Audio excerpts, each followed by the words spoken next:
नमस्कार दोस्तों। शांति काकी की कहानी में आपका स्वागत है। शांति काकी की तबीयत आज कुछ ठीक नहीं है। वो बहुत दूर से पैदल चलकर आई हैं। शायद इस कारण थकान से उनकी तबीयत खराब हो गई है। सुषमा शांति काकी का सर दबा रही है। गौरी, सोना और गोलू कहानी सुनने के लिए आ गए हैं। आप सबको भी तो इंतजार होगा शांति काकी की कहानी का। आज कहानी टुनटुन मौसी सुनाएंगी। अरे टुनटुन मौसी, जल्दी से कहानी सुना दीजिए। हाँ हाँ, मैं सुना रही हूँ, पर कहानी सुनाने से पहले मुझे कुछ खाना पीना होगा, तभी अच्छी कहानी सुना पाऊँगी। यह क्या? इस प्लेट में तो लड्डू हैं, मैं ये लड्डू खा लेती हूँ। हे भगवान, कितना खाती हो दादी तुम? हाँ हाँ टुनटुन दादी, अभी तो खाना खाया था तुमने, अब लड्डू खाएंगी।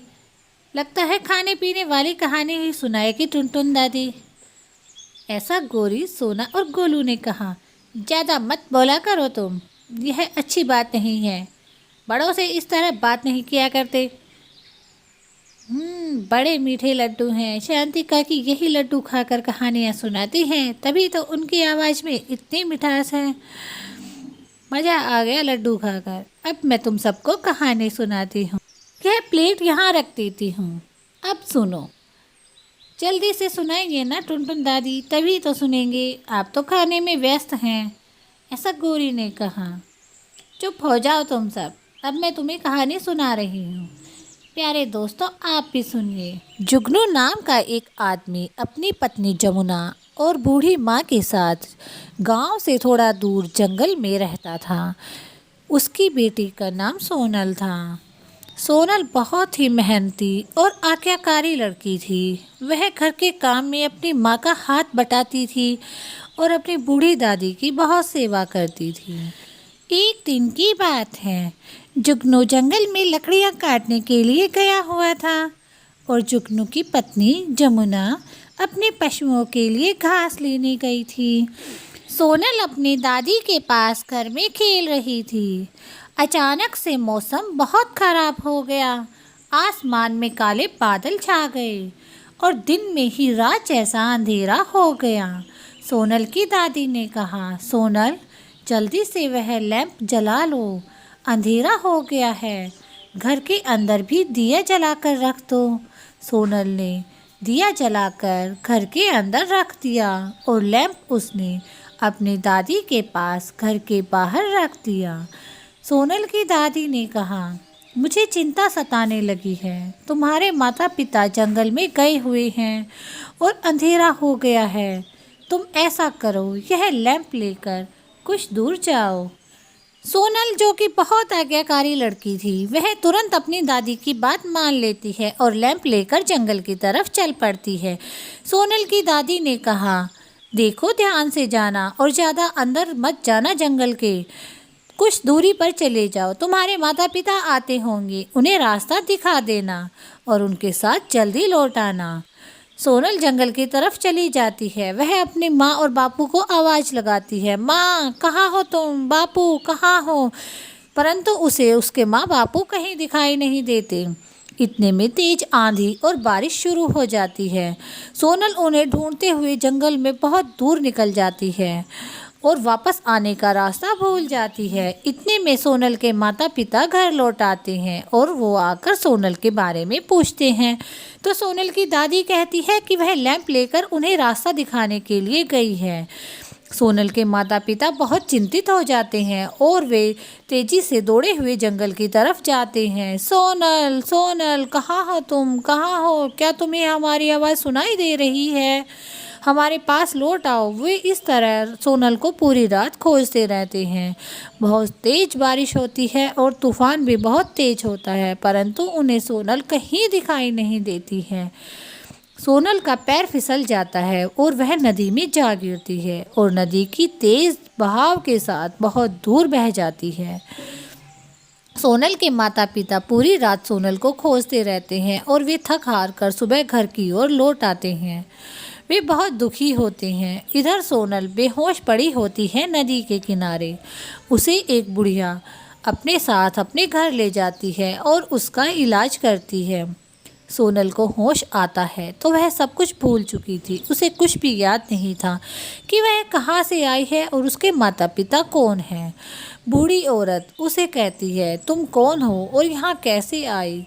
सोनल बताती है, मैं कुछ नहीं जानती अपने बारे में, मुझे नहीं पता कि मैं कहाँ से आई हूँ।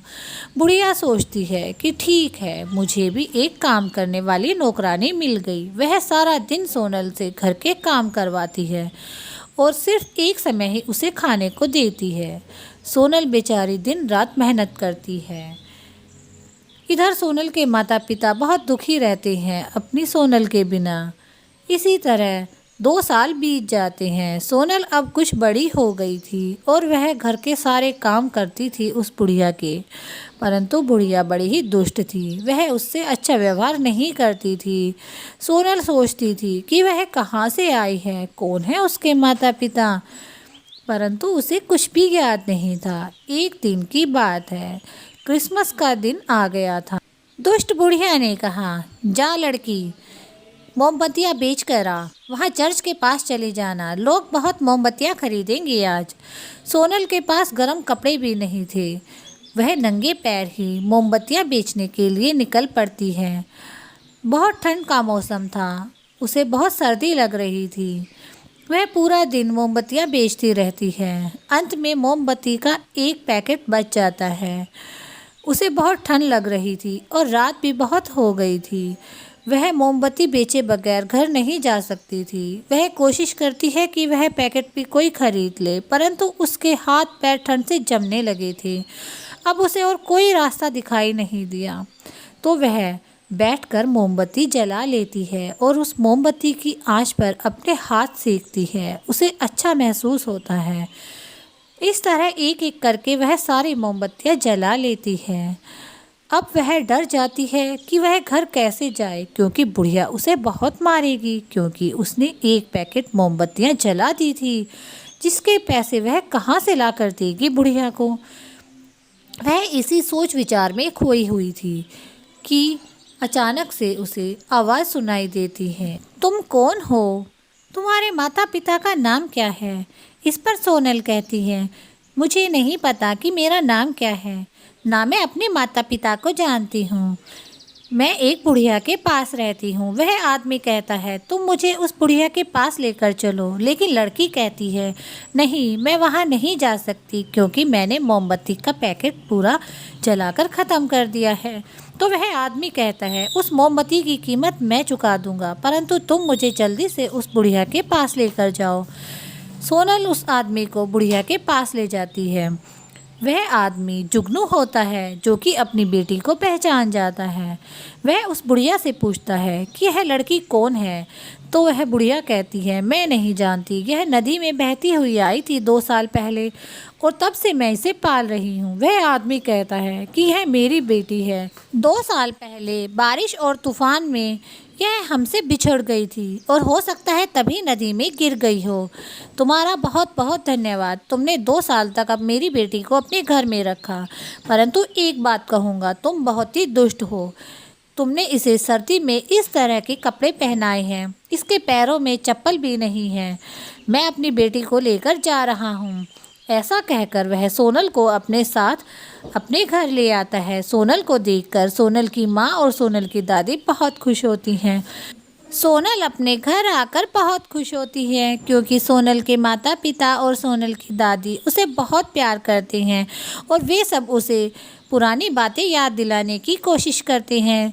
धीरे धीरे समय बीतता जाता है और सोनल को अपनी पुरानी बातें याद आने लगती है। अब सोनल बहुत खुश थी अपने परिवार के साथ।